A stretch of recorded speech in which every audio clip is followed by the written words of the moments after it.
The run was special, but it's time to rebuild. In the world full of podcasts, he's the undisputed heavyweight champion of hot takes, an Auburn sports homer, master of the book, and message board legend.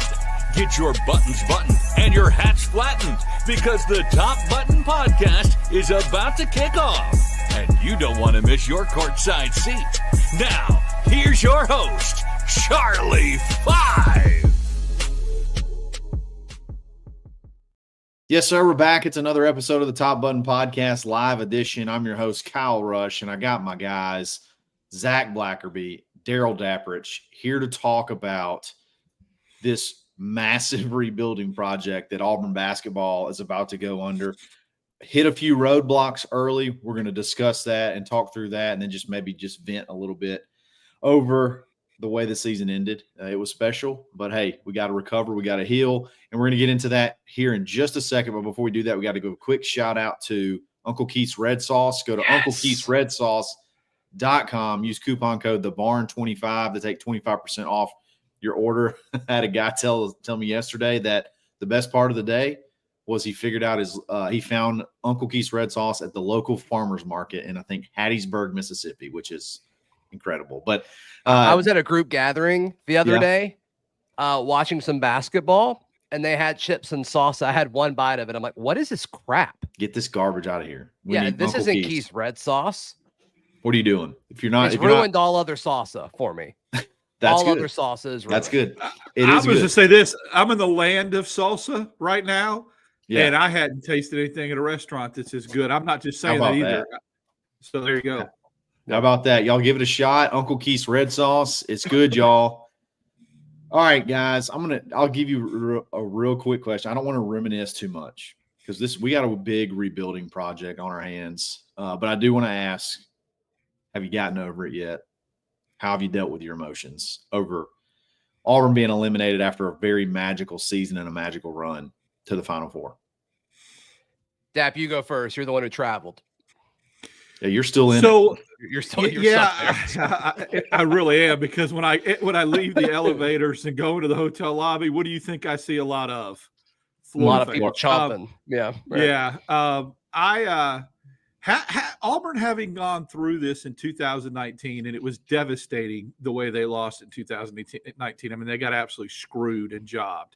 I felt very, very good about this game last night and Auburn having a chance to win the national title, because I felt like that experience in 2019 was going to prove so beneficial. I don't normally have this really calm, good, level feeling of, and I did. And when they were up 8 at halftime, I felt like it was going to be a battle to maintain that lead. No way did I think it was over. So the sudden finality of it was kind of, the reality slapped me in the face this morning. And I just kept going back to, without trying to be obsessive over it, if Auburn just would have played a decent second half, a decent second half. Zach said something to me at halftime. He said, all we have to do is tie in the second half. And you know what I thought immediately when he said that? No, we don't. All we have to do is lose by 7 in the second half. I don't care. And I thought the mentality is just hold on, and you can't win that way. And I think depth and fatigue and all that came into factors. I was disappointed by the immediate reaction of the fan base, which I guess shouldn't be shocking. And we lined up and got whooped. Like in the second half, Florida beat us. I don't think there's any question about it. And especially the way, the first meeting between these two teams, Florida had our number this year. There's no question about it. Nothing to be ashamed of, but I thought Auburn would overcome it, especially with the way they played in the first half. But I do think, and I'm seeing less of it today, especially with, a lot of the players, and there's clips going around about them being so emotional, talking to the folks that welcomed them back to Auburn earlier today, which was super, super cool. And there's going to be some quotes in there that probably stick with the fan base for a while. But I still don't think a lot of people really understand what has happened here. You nailed that. Auburn has gone to the Final Four twice in 6 years. And I think with what happened this year, sure, Auburn was the number one team for like 80% of the season. I'm guessing around that number. They were the number one overall seed. And like, there's a line in, I don't know if y'all saw the hype video that Auburn basketball dropped the morning of the Final Four Saturday, where Jared Harper was voicing it. Yeah. And, you know, he says that run, like, it wasn't luck, it was identity. And the identity of Auburn basketball now is elite. It's elite. And think about what we're saying when we say that. And so for all these, it's okay to be frustrated. But to act like all these people saying just Auburn being Auburn because they lost in the Final Four for the second time in 6 years, I just think we're missing it. I think a lot of folks are missing it, and they're not fully appreciative of what just happened. Well, I mean, let's just be completely honest. We're not a basketball school. We don't understand. I don't think we understand as a whole, as a fan base yet, how incredibly impressive it is to get to 2 Final Fours in the span of time that I think only maybe like 3 other schools have done the same thing. Kyle, there was talk about if Duke would have won it Saturday and then beat Florida on Monday, they were ready to crown them the best basketball team of all time. Like, there were several people ready to do it. Yeah. I would have pushed back on it, but that was the national media was setting that up. And Auburn made it just as far as this team that, I mean, and Duke's the cream of the crop, right? Like, when you think about blue bloods, like, it's Duke. Yeah. Duke's up there. Well, and Auburn belongs on the same stage as them. I'm so glad you're saying this, because I'm with you, Kyle. I don't want to reminisce, but I do want to give perspective. What you're describing about Duke, what people don't understand, and I have a whole new appreciation for how hard it is to get to the Final Four by witnessing one in person. It is as pageantry and as big a stage. So to get there is very hard. And when you're there and see it in person, you're like, wow. Mike Krzyzewski is a legend, and he had to go to the Final Four, I think, for the 3rd time before he finally won his first national title. I think Louisville beat him, and he got absolutely boot stomped by UNLV. This is the program you're talking about, Zach, the standard, the blue blood. It took them a few times to get to the Final Four before they won it. Some teams catch lightning in a bottle and win it their first time, but a lot of good coaches, guys, and a lot of great traditional teams take a while to win their first national title. Georgetown with John Thompson, who was the standard in the 80s, got beat by a young Michael Jordan. I mean, it's just people, but people won't understand that just started following Auburn basketball in 2019. Yeah. That's the problem. There's a scope and a big totality of it. And that's why, Zach, I'm glad you touched on Duke specifically, because you don't understand how hard it is unless you can see it in person or have followed the sport for a long time. I want to get to this super chat really quick. NH3425 makes an interesting point. I want to get y'all's thoughts on it.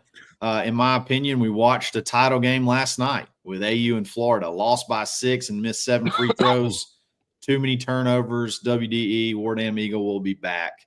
What are your thoughts on that? Do you feel like it's pretty much a foregone conclusion? Feels like Florida's got this thing, or do you feel like last night was the 2 best teams facing off, just maybe one game too early? I think Duke, keep overlooking Houston. No, you go, Dan. Yeah. Go ahead. Yeah, I saw all 4 teams, and Duke was the best team that I saw as far as totality. They just didn't play well the last 13 minutes. Proctor didn't play well. Flag kind of didn't show up. So up until that moment, the totality of what Duke had on the floor. But what Zach is going to say, I don't want to steal his thunder, so I'm going to let him say it, but I agree 100%. Go. Yeah, don't overlook Houston. I think Houston is a team that will wear you out, that you can't prepare for. And the 3 of us talked when we went live on Locked on Auburn afterwards about like what I wanted Auburn to do defensively.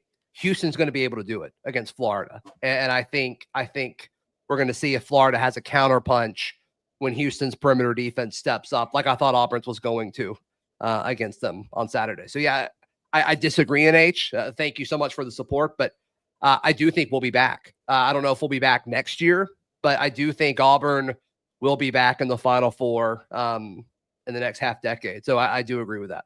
What if Auburn lost that game like Duke lost that game? How bad? I'd much rather lose the way we lost. 100%. Yeah, especially coming off of 2019. I mean, I hate to keep bringing that up, but that was the worst feeling ever. You were playing for a national title without arguably at the time your best player being hurt. Chuma Okeke was at a whole different level. Everybody gets hot in these tournaments and emerge like Walter Clayton did and Proctor has up until last night. Chuma was that guy for Auburn. He was the dude up until the Elite Eight. So, yeah, it would have been horrible to have to sit there and watch that. I witnessed it firsthand, and I'm so petty because I videotaped the I want to see this video, by the way. I've got it. I'll send it to you guys.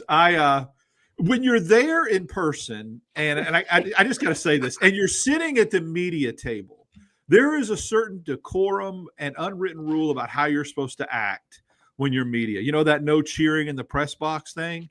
Yeah. It was an absolute joke the way the Duke media was pounding their fist on the table when they didn't get a call, openly jumping up and fist pumping when a guy done. I mean, it was embarrassing. It's interesting the fan bases that do that, huh? Exactly. So when they lost, the Duke student section, which was right in front of me, had to come up the steps by all the media to exit the arena. And I just so happened to accidentally have my phone on record and get about 2 minutes of that footage. And it's pain. It's glorious. I mean, it's got to be shocked. They were up like 6 or 7 with a minute left. Well, I did feel bad. No, they were up 6 with 36 seconds to go. Yeah.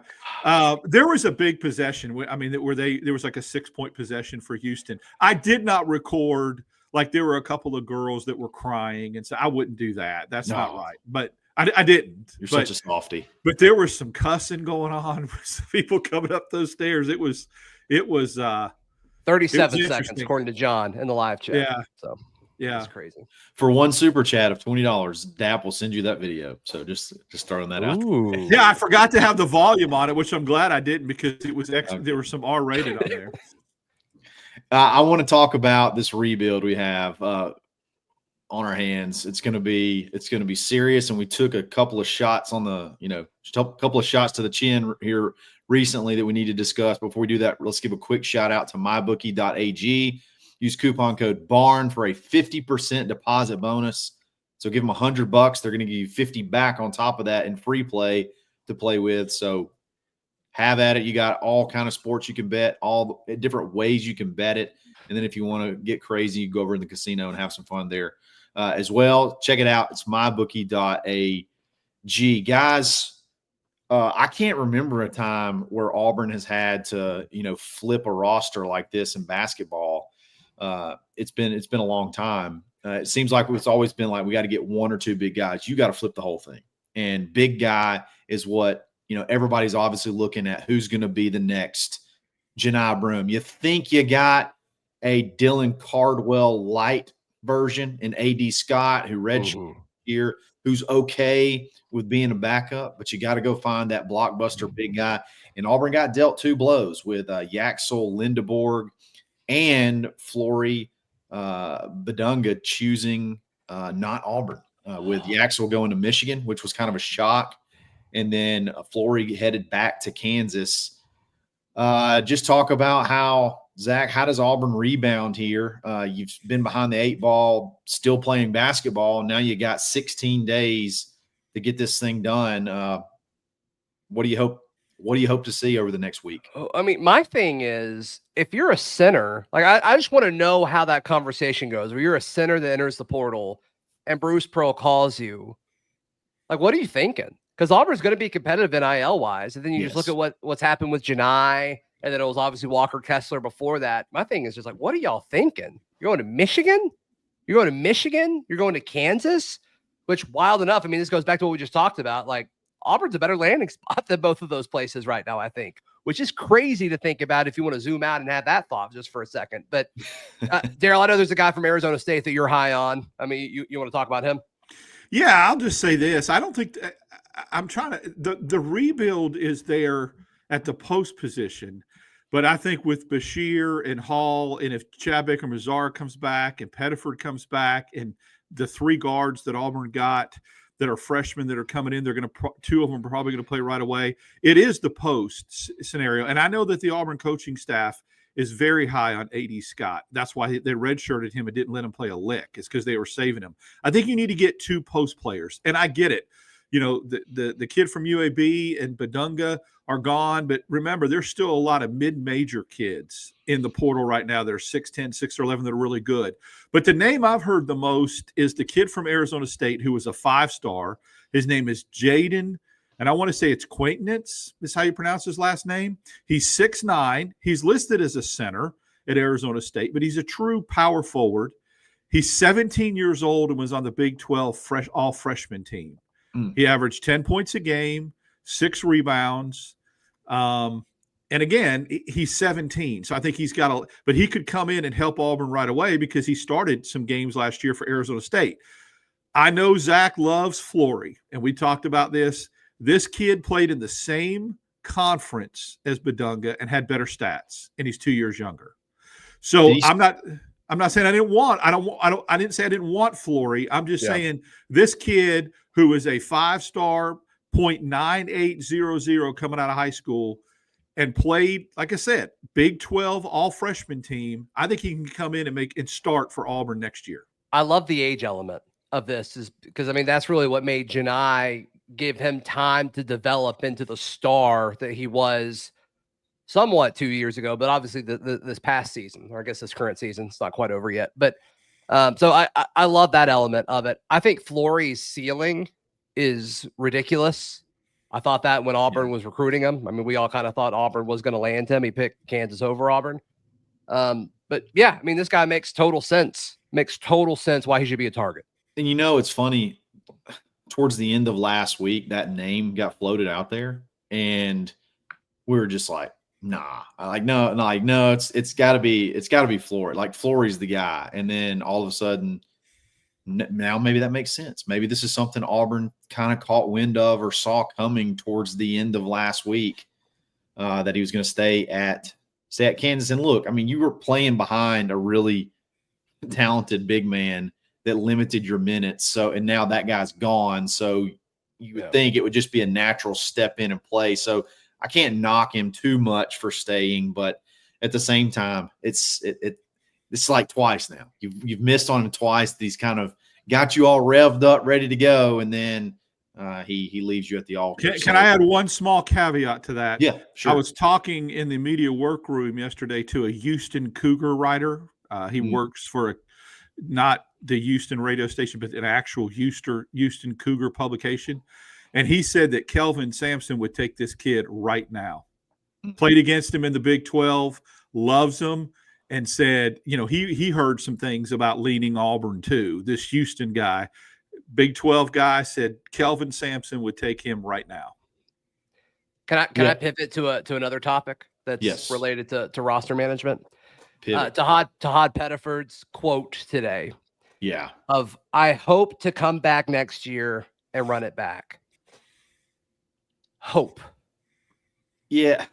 That's nothing we didn't already know. Why is that earth-shattering? That means I'm going to test the NBA waters, see where I end up. And guys, the only silver lining I will say is that I felt like if Pettiford went off in this Final Four on the biggest stage, he was gone. I felt like he would have gotten a first-round draft grade. He didn't.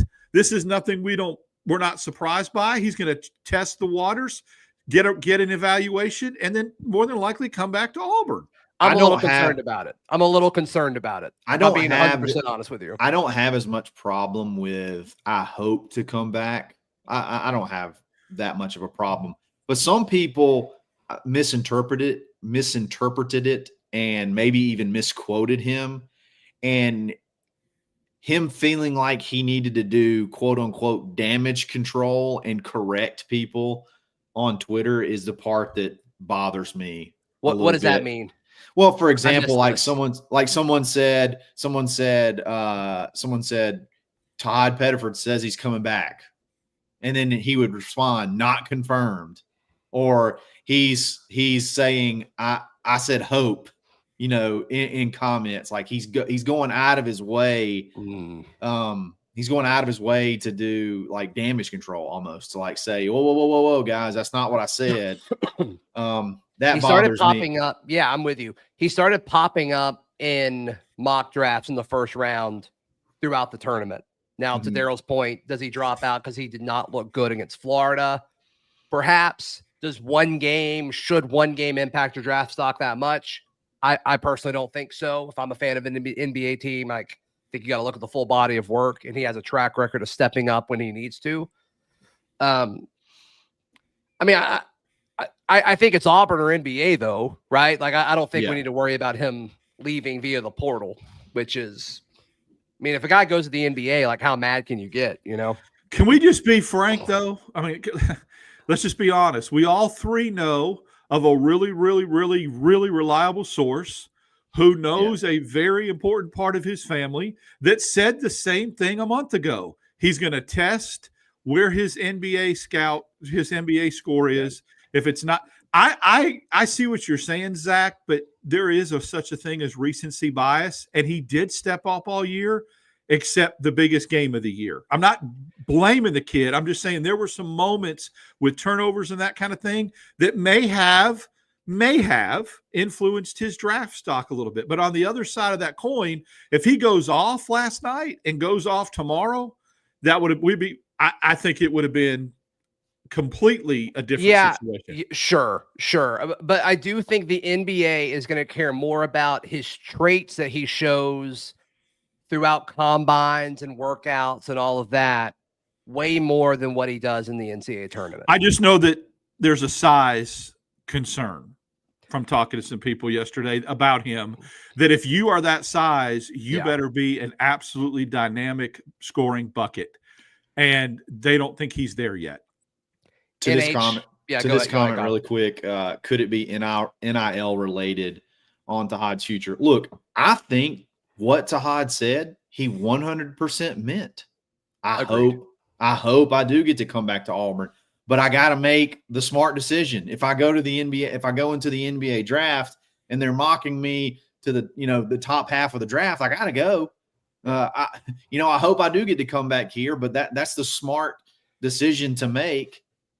Again, to Daryl's point, we've known this. Like he's going to declare for the draft. Like just get ready for it. Like be mentally prepared. And let's don't melt down.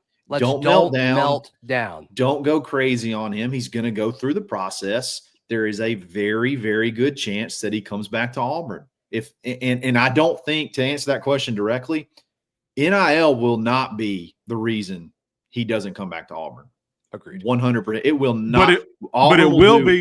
But it will be the reason, unlike what happened with Sharif Cooper, thank God we're in this era, that he will come back. So Sharif Cooper didn't have that option, didn't have NIL, so he went ahead and just went to the draft so he could get second-round money. Tahaad Pettiford, Thor is probably another example that we don't talk about enough. But we should have had JT Thor probably for another year. Tahaad Pettiford won't. I think one of those posters made a great comment. If the NIL money is more than second-round NBA money, he comes back to Auburn.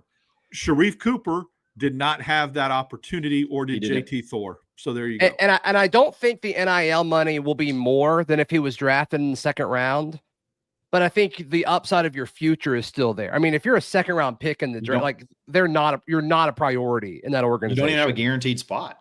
Right. You don't even have a guarantee. You're probably signing a two-way contract. Yeah, exactly. Yep. Exactly. And with Auburn, it's going to be guaranteed. So like you know what you got, and you got a chance. Hey, if I go a whole season as the number one guard for an SEC team, and maybe we make another Sweet 16 berth or something like that, and have a good season, you have a chance to get yourself up into a higher first round pick. So did y'all see that post?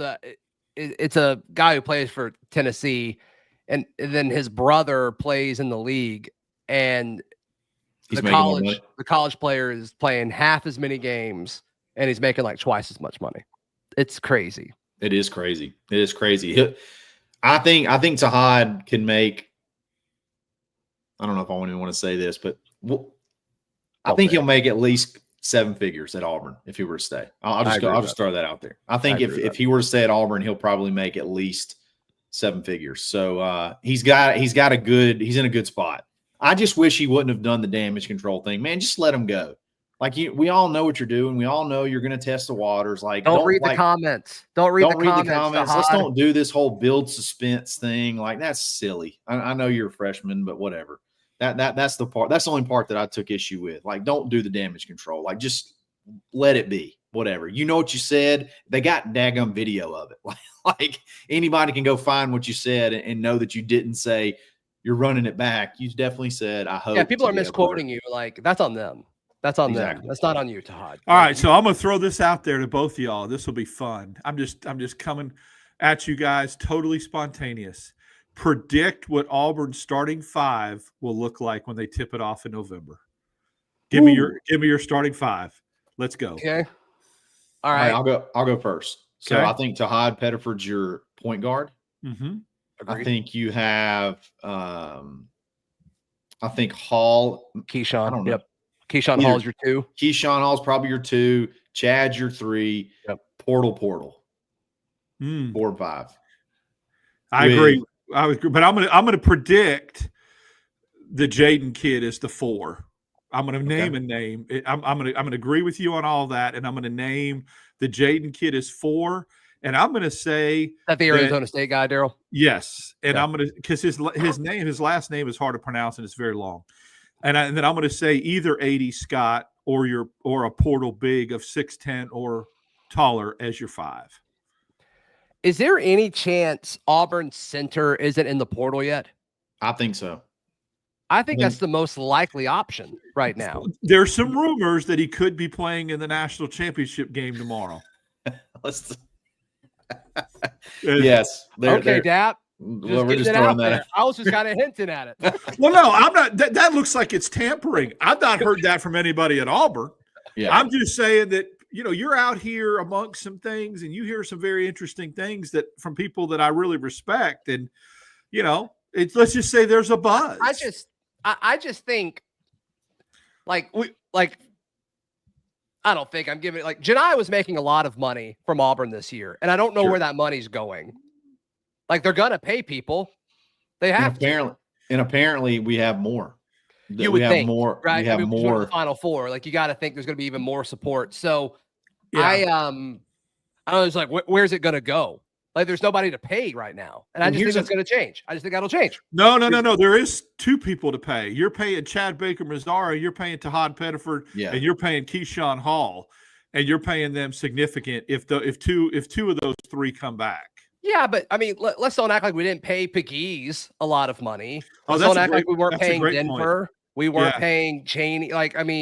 Yeah, that's a good point. A lot is coming off of the book, theoretical NIL payroll. Yeah, it is. It's kind of wild to think about. Yeah, Miles Kelly. I know he was a later ad, so he probably didn't have as much leverage in negotiations, but he was still a top guard in the portal at the time of him signing. So, what did you guys think about Dylan Cardwell saying he gave up hundreds of thousands of dollars to come back to Auburn? I love Dylan Cardwell, love him, but I thought that was a little interesting. I don't know if that seems suspect to me. I believe him. Hundreds of thousands. Another school? I missed this quote. I assume he's talking about from another school in the portal. He didn't say. He proved a point. He said, I love Auburn so much that I gave up hundreds of thousands of dollars to stay here. But he didn't elaborate where that hundreds of thousands of dollars was coming from. I was told a few years ago that there was a school pushing really hard for him. I'm not going to say the school, but I 100% believe that. That's awesome. I think I believe it too, because I think some schools are more desperate than others. Not that Dylan would not be worth it for said program, but I just think some schools are desperate and they'll throw out money that's way over market value. So I'm sure he probably had some crazy offers out there, but again, he loved Auburn. And I didn't see that quote, Dap, but he's not referring to the NBA. I mean, he would have to be referring to another school, right? He would have to be. It was a video that I saw of him actually talking about at Neville or whatever. Yeah. So let's talk about Dylan for a second. dude's been here for 5 years. Like he started as a freshman. Like he was our guy as a freshman. He got know better. he was the only player to start every game this year for us. Really? I read that in the game notes. Isn't that crazy? That is crazy. That is crazy. Did he really started for us in that COVID year when we sucked? Yeah, he was the starter. He was the starter the year that we couldn't. Was he? Yeah. He started at multiple. He started a lot, actually. I mean, there's several games. Jay Will start at the 5 that year, which is crazy to think about. I'm telling you, he averaged like close to 20 minutes a game as a true freshman. That's crazy. Good for him. I mean, yeah, he played. Career. Yeah, and then the following year you get Walker Kessler. He hangs in there. The next year you bring in Janai, and he's kind of played second fiddle. And I thought one of the best quotes he ever had was he hated Janai when he first got there, and he didn't become a better player until they became friends, basically, until he just kind of accepted his role. And the basketball he played down the stretch was just incredible. It's going to be really crazy to not see him out there. And I'm going to be honest, it's going to be hard to replace. It's going to be extremely hard to replace him. Maybe as hard because of the niche role that he played, as far as, being okay with being second fiddle and then also being huge energy every time he came in. It's going to be tough to replace him. Yeah, I do think Pearl and this staff are good at attracting that, because I don't want to take anything away from Dylan, because I think Dylan is incredible. I think Auburn should hire Dylan to do something. I don't know what, but I think they need to keep him in the program. But I wonder if somebody else would have been able to step up in that role as far as like the hype guy, just because I think there's a lot of guys like that on the team. Would it have been as authentic or as electric as Dylan? Probably not. So, but I do think from a production standpoint, they'll be able to replace him. But yeah, I mean, his stuff off the floor is awesome. I mean, his field goal percentage was pretty elite while he was at Auburn. 70% from the whole field. The whole dynamics and the whole dynamics of this team changed, and for Dylan, when him and Broom and Chris Moore went on that trip to Israel that Bruce Pearl took everybody. And I think I'm not getting into anything politically or religious. I'm just saying from a team bonding scenario, those types of trips, it's why you take them. It's not about the basketball. It's about teams getting an identity and becoming close. And I think that changed the trajectory of this program as far as chemistry is concerned, that even Alan Flanagan couldn't destroy. Wow. Daps throwing bombs. Dang. But I do think it's guys like that. Like, I think Chris Moore was a larger role than people realized. And I think a lot of people realize that today with how emotional he was. I mean, it was hard to watch, honestly, with him talking to the fans that were welcoming the team back. But just with him saying, like, we wanted this so much for y'all. It's like, wow. I mean, this massive man that like can't get through his words because he's so emotional and he loves this place so much. Was he a 5-year guy too? Yeah, yes. I think he and Dylan came in at the same time. But and he's another guy where like every time the portal opened, like it would have made sense for Chris Moore to leave. Yeah. And he didn't want to. And the fan base was pretty bad to Chris Moore. They weren't bad to Dylan, and Chris Moore didn't leave. I'll say this. I'll take a step. They'll take a step out. I don't think we'll ever have another player at Auburn that'll play 4+ years. Well, they won't play 4+ years. I'll just say 4 years. Won't stay here 4 years like these guys did, and accepted who they were and accepted their role and just loved Auburn and hung through. I don't think with the way college basketball is today, I don't think we'll have another one. I agree. It speaks volumes that both of them were willing to take lesser roles and are both what you consider glue guys, and they're both blue collar, hard hat, lunchbox guys. And that's, I think, is you win with guys like that. Not in the starting lineup, but you better have them if you want to on your roster to win. 100%. It's going to be a big project. And I think the action will probably kick off pretty quick. You got to basically remember, they don't have to be committed and signed by the 22nd. They just have to be in the portal by the 22nd. So I imagine once everything's finished, maybe some players from the two teams that are playing in the championship, you could see possibly go into the portal. Dap kind of threw that out there. There could be some other ones that go into the portal. That's kind of cool, having boots on the ground and hearing people still there possibly talking about it. So Dap, you at San Antonio, and a few people have commented in the chat. I mean, you've been great. But you've been absolutely great out there, and people crediting you for asking great questions and getting the mic and post-game pressers and stuff like that. So, I mean, you've been awesome. Are you going to go to the presser after the championship game? Yep, I'm going to the championship game. What I'm learning is if you just kind of talk to people and engage with them, they'll be glad to share stuff with you. You know, and it's people that have, you know, skin in the game and have their ear to the ground. It's kind of interesting. So that's why I've stayed out here and interacted, because it's I think I can get some more intel that relates to Auburn. Hey, everybody, drop your favorite thing about Dap in the live chat right now. You got to go quick. Quick. True or not. It doesn't have to be true. Just put it in. We're about to wrap this thing up. Guys, I really appreciate y'all joining us. Zach, tell them where they can find you. They know, but tell them again where they can find you. And thebarnauburn.com. Sign up right now. You get $25 off if you sign up for a full year.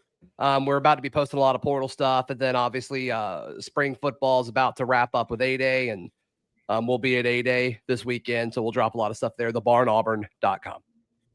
Dap, how about you, boss? How can they find you and support you? Yeah, you can catch me at DAP6410 on X. I put a lot of information on there. I'll be live tweeting the national championship game tomorrow, which would be kind of fun. Then I'm going to drop something in the barn that's kind of a closure on this season, and then a look ahead, roster, potential things, hypothetical. And then obviously with Zach, Locked on Auburn, whenever you get your podcast, and then with you on Sunday night. So I love doing this. This is my favorite, one of my favorite times of the week. Guys, you know where to find me. Really appreciate you listening. We'll be back again soon. It's another episode of the Top Button Podcast. Stay buttoned.